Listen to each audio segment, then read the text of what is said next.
જય શ્રી કૃષ્ણ. જય શ્રી કૃષ્ણ.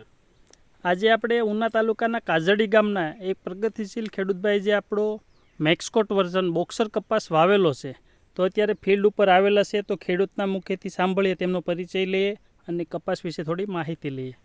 તો તમારું આખું નામ? મારું આખું નામ સોહાણ ધીરુભાઈ રામસિંહભાઈ, ગામ કાજરડી, તાલુકો ઉના, જિલ્લો ગીર સોમનાથ. બરાબર. હવે તમે કયો કપાસ વાવેલો છે ભાઈ? અમે બોક્સર કપાસ વાવેલો છે. બરાબર. મેક્સકોટ વર્ઝન છે. મેક્સકોટ વર્ઝનનો.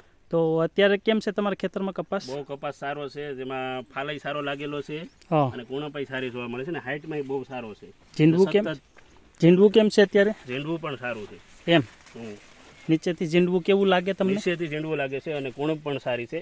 બરાબર. સતત ફાલ આપતી જાત. ઝીંડવાની સાઈઝ કેવી છે? ઝીંડવાની સાઈઝ પણ મોટી છે. એમ ટૂંકમાં છાપું ખરી ગયું ત્યાં પાછું બીજું ફૂટે છે. નવી ફૂટ આવીને ફાલ આવે છે. બરાબર. કેટલા છંટકાવ આપ્યા હશે આમાં? છંટકાવ તો ચારક આજુબાજુ ચારક દવાના છંટકાવ આપ્યા. આગળ કપાસની કુણપ તમને કેવી લાગે અને હાઈટ કેટલી છે? આમ જોઉં તમે.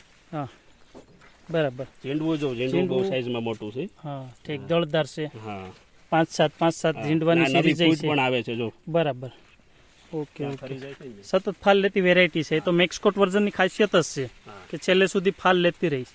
આ 7 ફૂટની હાઈટનો કપાસ છે. બરાબર. તો તમે કેમ ખુશ છો? હા, ખુશ છીએ. આપણે એક ભાઈ મીટિંગનું આયોજન અહીં કરવાનું છે.